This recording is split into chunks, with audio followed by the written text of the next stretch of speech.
अफगानिस्तान से खबर ये कि तालिबान आहिस्ता आहिस्ता आगे बढ़ रहा है और बावसूख ज़राया और खबर रसा इदारों के मुताबिक तालिबान अब बहुत नज़दीक काबुल के पहुंच चुका है। हामिद करजाई भी आज सामने आए और हामिद करजाई ने आज अफगान अवाम के सामने रिकॉर्डेड स्टेटमेंट रखा। उस रिकॉर्डेड स्टेटमेंट के अंदर उन्होंने अफगानिस्तान की मौजूदा सूरत हाल को इंतहाई धमाका खेज करार दिया है। ताहम साफ कर दिया कि अफगानिस्तान के अंदर वो खून खराबा नहीं चाहते हैं और शाम गए तक वो एक और फैसला बताएंगे। इधर जब हम बात आपसे कर रहे हैं तो खबर ये भी है कि यूएस के जो सेनेट मेंबर है माइक कॉनेल, उनकी तरफ से बयान जारी करते हुए यह कहा गया कि अमेरिकी फौजों को एयर स्ट्राइक करनी होगी तालिबान पर और तालिबान की पेशकदमी को रोकना होगा और अगर ये तालिबान की पेशकदमी को नहीं रोका गया तो आने वाले दिनों के अंदर सिक्योरिटी थ्रेट अमेरिका के लिए भी पैदा होगा। तस्वीरें आपके सामने है जी, आज पूरे दिन किस तरीके की सूरत हाल वहां पर रही। मुख्तलिफ जगहों से मुख्तलिफ खबरें सामने आ रही है, लेकिन लगातार सूरत हाल ये है कि अफगानिस्तान हर पल बदल रहा है और हर पल एक नई खबर सामने आ रही है।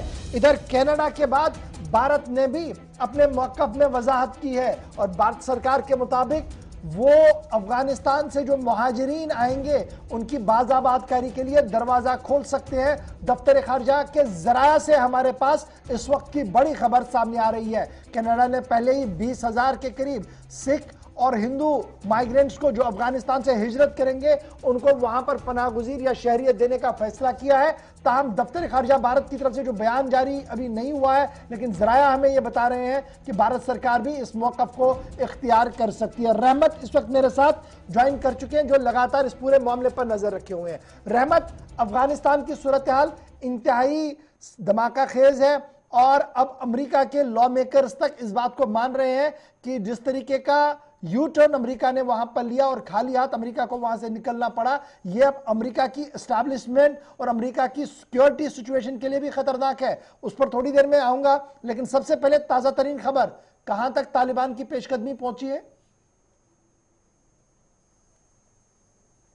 5 मील की दूरी पर वाक़ है, यानी बहुत ही करीब करीब पहुंच चुका है काबुल। आइंदा 1 से 2 दिन यानी 24 से 48 घंटे में पूरी तरह से तालिबान के कब्जे में होने के इम्कान ज्यादा रोशन होते हुए दिखाई दे रहे हैं। लेकिन इस वक्त काबुल में चल क्या रहा है वो खबर मैं आपको देने जा रहा हूँ। इस वक्त बड़ी खबर है, काबुल में जो चल रहा है वो अमन मुज़ाकराती कमेटी की मीटिंग चल रही है और एक मसौदा तैयार किया जा रहा है। मसौदा है नए अफगानिस्तान का। नए अफगानिस्तान का मसौदा तालिबान के ऊपर है, यानी तालिबान उस लिस्ट में है और वहां के जो सिक्योरिटी अहलकार है, सीनियर सिक्योरिटी अहलकार, उसके साथ शेयर करके एक टेंटेटिव सरकार, जो अबूरी हुकूमत कहते हैं, वो अबूरी हुकूमत आइंदा 2 से 3 दिनों में तालिबान की अफगानिस्तान में बनने के इम्कान ज्यादा हैं, चूंकि यही काम इस वक्त हो रहा है। अशरफ गनी तैयार हो गए इस्तीफा देने के लिए, ये भी खबर अंदर से पक्की मिल रही है सराय के हवाले से। लेकिन अमरुल्लाह साले जो डिप्टी प्रेसिडेंट है, वाइस प्रेसिडेंट है, वो बीच में रुकावट बन रहे हैं, चूंकि जो अशरफ गनी की तरफ से कहा गया है कि अब मुल्क को मजीद खून खराबे से बचाने का हमारे पास जो रास्ता है वो यही रास्ता है कि हम तालिबान के सामने घुटने टेके।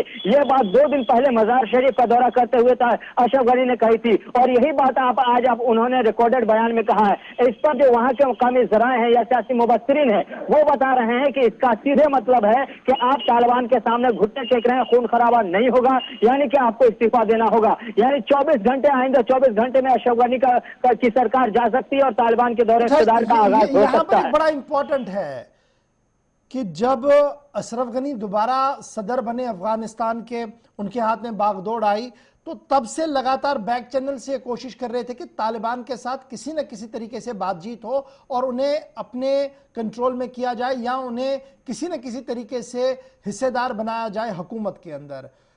अशरफ गनी नहीं मान रहे थे और शायद उन्हें यह लग रहा था कि अमेरिका यहां पर है और अमेरिका की जो पकड़ इस वक्त वहां अफगानिस्तान के अंदर थी वो काफी मजबूत थी और ये तालिबान को आगे बढ़ने नहीं देंगे। इंटरेस्ट नेशन के अपने अपने हैं। अफगानिस्तान के अंदर से जब विड्रॉवल शुरू हुआ तो क्या मैं वही दिन मानूं वो था डाउनफॉल अशरफ गनी के लिए, क्योंकि अगर उन्होंने अपने मशावरती काउंसिल और जरगे की बात को माना होता तो आज अफगानिस्तान के अंदर यह सूरत हाल नहीं होती।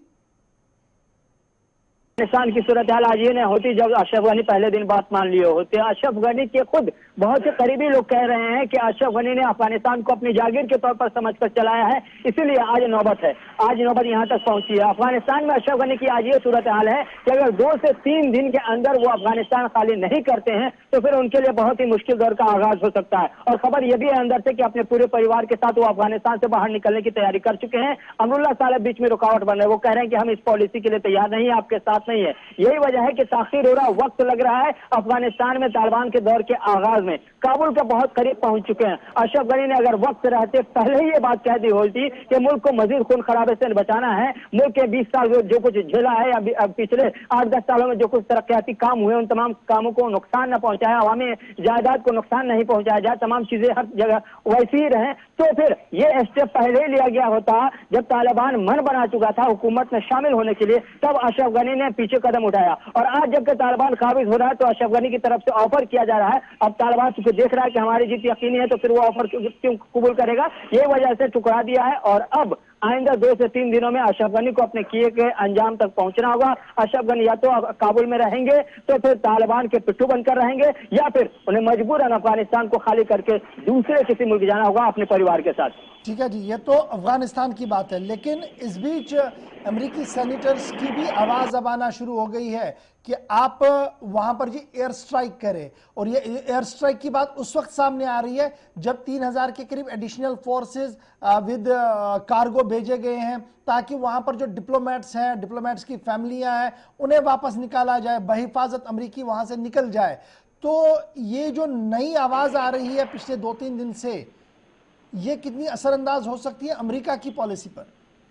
ये देखिए, बिल्कुल ये अमेरिका की पॉलिसी बेदम पॉलिसी है। फॉरेन पॉलिसी इस बार जो बाइडेन ने दिखाया पूरी तरह से बहुत बेदम पॉलिसी है। ये जो 3000 डिप्लॉयमेंट करके वो सिर्फ अपने शहरियों को या अपने हामियों को निकालने के लिए वहां भेजे हुए हैं। अफगान अमेरिका की जो पॉलिसी रही है, पहले दिन से उन्हें तय कर दिया था कि हमारी फौज इनखला करेगी, वहां से निकलेगी।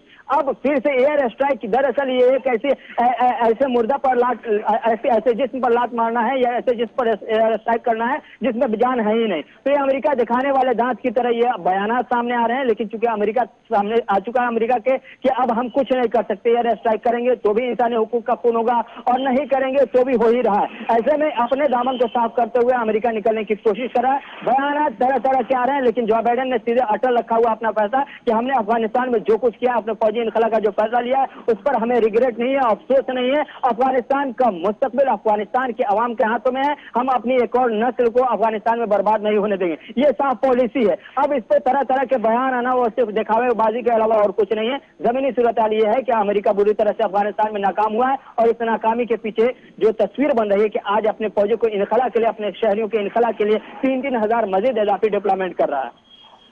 अच्छा जी, अब ये भी खबर आ रही है कि कनाडा के बाद भारत सरकार भी दरवाजे शायद खोल सकती है, क्योंकि कनाडा ने 20,000 का टारगेट कर दिया है, एक लाइन उन्होंने पहले खींच दी है।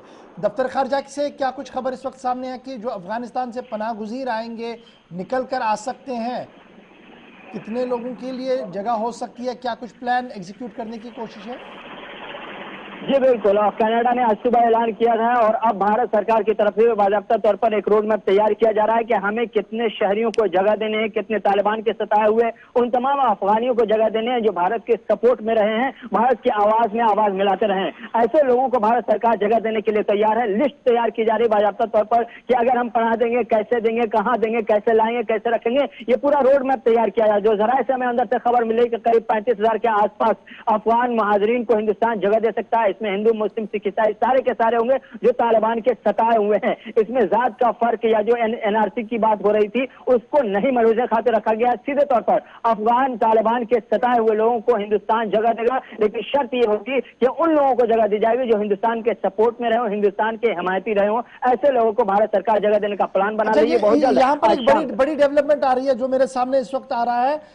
पाकिस्तान की तरफ से प्रपोज किया गया था कि जनाब बातचीत और जुल्म खलीलजाद जो है, जो अमेरिका के नुमाइंदे भी है, उनकी तरफ से भी ये कोशिश की गई थी कि तालिबान के रिप्रेजेंटेटिव और ये जो अफगानिस्तान का मौजूदा सिस्टम है ये मिलके बात करें। लेकिन अफगानिस्तान के हालात को देखते हुए और तालिबान का उरूज देखते हुए तालिबानी लीडर्स ने मुकम्मल तौर पर उसका बाइकआउट किया है और कहा कि इस तरीके की कोई बातचीत अब मुमकिन नहीं है।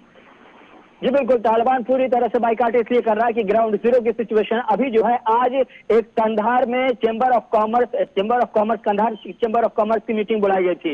मीटिंग हुई थी ताकि तजारती उमूर को जारी रखा जा सके। इस मीटिंग में जो मेहमान खुसूसी थे वो तालिबान के तरफ से जो मुकर्रर करदा गवर्नर जो 2 दिन पहले मुकर्रर किए गए थे, उसे मेहमान खुसूसी के तौर पर बुलाया गया था। वहां पर चेंबर ऑफ कॉमर्स के मेंबरान ने उन्हें मुबारकबादी दी, सलामी पेश की और उनके साथ मिलकर काम करने का ऐलान किया। कंधार के रेडियो स्टेशन शरीयत रेडियो स्टेशन का नाम करके उसको आज से सर्विस शुरू कर दी गई है। यानी पूरी तरह से डोमिनेट कर चुका है। जब तालिबान पूरी तरह से अफगानिस्तान पर हावी हो चुका है और अफगानिस्तान में तालिबान को मालूम है कि हम कल आने जा रहे हैं पावर में, तो किसी भी तरह से किसी भी महाज पर सेटलमेंट के लिए तालिबान तैयार नहीं हो रहा। अब जाहिर सी बात है 99% हिस्से पर कब्जा कर चुका हो, 90% से ज्यादा पर कब्जा कर चुका हो, उसके बाद से शेयर की बात करें तो कोई भी नहीं करेगा और तालिबान को तो अपनी जीत यकीनी दिख रही है। 1-2 दिन में पूरी तरह से तालिबान ठीक है। एक लास्ट चीज बड़ी इंपॉर्टेंट है, चूंकि ये बड़ा इंपॉर्टेंट है जब हम भारत के पॉइंट ऑफ व्यू से इसको देखेंगे।